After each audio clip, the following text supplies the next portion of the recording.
Ya, kita lanjutkan kembali tokoh kita dan kali ini saya punya pertanyaan yang spesial ini buat Pak Erik. Jadi ada nggak jebakan Batman nih? Nggak jebakan Pak, karena kita nggak main jebakan. Oke, jadi Bapak tinggal memilih satu dari dua pilihan ini yang akan saya tanyakan. Karena Bapak sebagai pengusaha pemilik klub sepak bola basket, pengusaha pemilik grup media nih ya, pasti mudah nih menjawabnya. Oke Pak, radio atau televisi? Televisi. Bola atau basket? Basket. Philadelphia Sixers atau DC United? DC United. Indonesia Warriors atau Satria Muda? Satria Muda. Satria Muda, konsisten ya. Oke, saya tepuk tangan sendiri kalau gitu. Oke, baik. Tadi di segmen sebelumnya gitu ya, Bapak sempat menyinggung masalah keluarga gitu dengan 4 anaknya. Nah, ini bagaimana? Apakah kemudian yang pernah diterapkan oleh almarhum gitu kepada Pak Erik dan juga Pak Boy gitu ya, kemudian diterapkan juga kepada anak-anak sekarang, apakah mereka juga mau diarahkan ikut bisnis atau terserah mereka? Kalau saya sama anak-anak saya sih kayaknya cukup keras, tetapi juga lebih open. Keras dalam arti begini, saya selalu bicara dengan mereka bahwa karena mereka punya nama keluarga yang baik, mereka harus menjaga. Dan sekolah adalah yang sangat penting buat mereka. Dan saya tidak pernah menjanjikan uang atau perusahaan. Jadi yang saya mau kasih ke mereka itu lebih ke edukasi dan karakter gitu. Ya. Saya tidak menjanjikan uang ataupun usaha. Tentu bukan berarti saya menutup mata ketika ada anak saya yang bisa menggantikan. Tetapi mungkin saya tidak ingin mereka terjun di operasional. Tapi lebih di misalnya shareholder aja. Ya, karena saya juga tidak mau profesional saya bersaing dengan anak saya. Karena gini, karena tidak mungkin profesional saya menang. Ya kan, ya anak saya pasti belain anak saya belain gitu. Anak ya. Yeah. Nah, ini yang saya coba harapan ke depan, dan tentu ada pembicara dengan para profesional juga.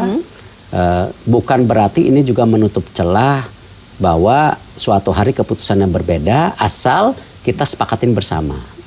Contoh juga misalnya profesional saya punya anak bagus, welcome aja join grup saya.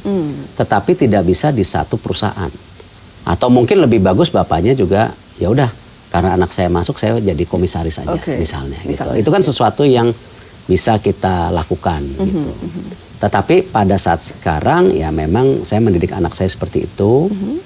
Dan kalau mengenai lebih terbuka dalam arti begini, bahwa mereka itu saya beli kebebasan untuk sekolah apapun yang mereka mau. Karena kedepannya yang namanya profesi pekerjaan itu berubah. Dengan adanya digitalisasi juga profesi berubah. Banyak kerjaan yang hilang, banyak kerjaan yang tumbuh. Nah itu kan sesuatu yang tidak bisa kita pastikan. Jadi saya membebaskan mereka untuk mengambil jurusan sekolah apapun.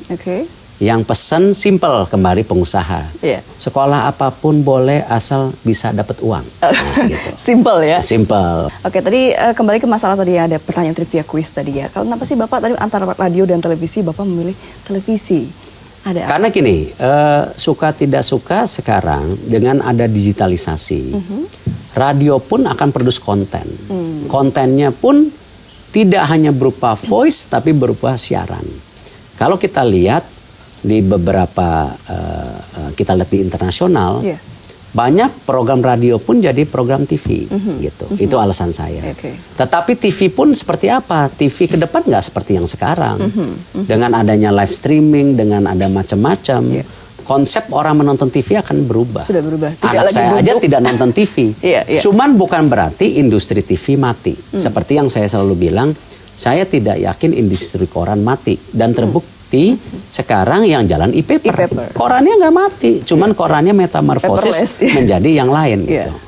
Oke, baik. Oke, kali ini mengenai kepemilikan Pak Erik, banyak orang yang bertanya, kenapa sih kok Bapak sampai membeli saham mayoritas di klub Inter Milan begitu? Apa kemudian menjadi dasar atau dorongan dari Pak Erik? Bisnis, murni satu bisnis. Gini, kalau di United kita lihat murni bisnis karena waktu itu kan saya investasi di klub NBA. setelah investasi di klub NBA minoritas waktu itu 16%, nah, itu saya ingin belajar gimana industri olahraga di Amerika yang sangat maju. Hasil belajar-belajar itu, ternyata waktu itu ada sebuah diskusi mengenai sepak bola di Amerika. Dan saya lihat luar biasa pertumbuhannya. Makanya waktu itu saya switch. Saya jual basket, saya masuk ke bola di Amerika. Yang tadinya 16% jadi 55%. Kan naik pangkat gitu, walaupun lebih kecil.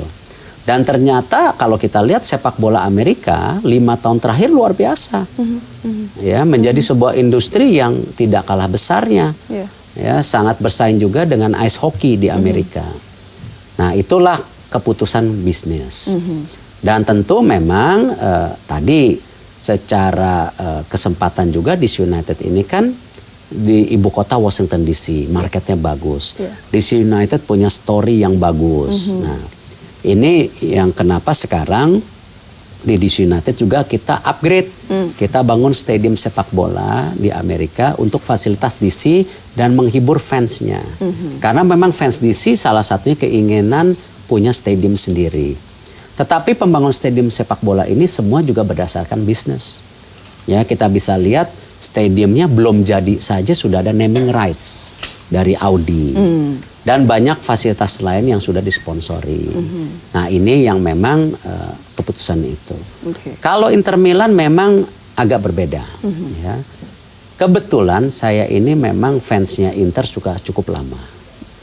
Ketika proposal ini masuk, ya tentu tadi ini sesuatu pertimbangan yang sangat menarik. Tidak hanya tadi sebagai seorang fans, tapi juga dari sisi bisnis. Nah, dan itu kan yang saya coba lakukan. Kalau kita lihat dari awal saya di Inter Milan, saya tidak pernah menjanjikan Scudetto. Saya tidak pernah bilang mau membawa Inter Milan juara. Tetapi yang saya selalu state bahwa Inter Milan mesti kembali berkompetisi di tingkat lebih baik. Dan mempunyai sistem manajemen yang tidak kalah dengan klub-klub besar lain di dunia. Itu yang saya selalu janjikan. Ya, seperti tahun kemarin mereka bawa Joe Mario, Gagliardini, ya kan. Mereka juga bawa Candreva. Ya kan, ini pemain bagus. Tahun ini mereka membuat 3 pemain lagi. Jadi akan terus berkembang dan saya yakini dengan tadi pemilihan partner yang tepat, Inter akan makin bagus. Ya, perbincangan yang sangat menarik sekali. Kita akan kembali usai jeda pariwara. Tetap bersama kami di Tokoh Kita.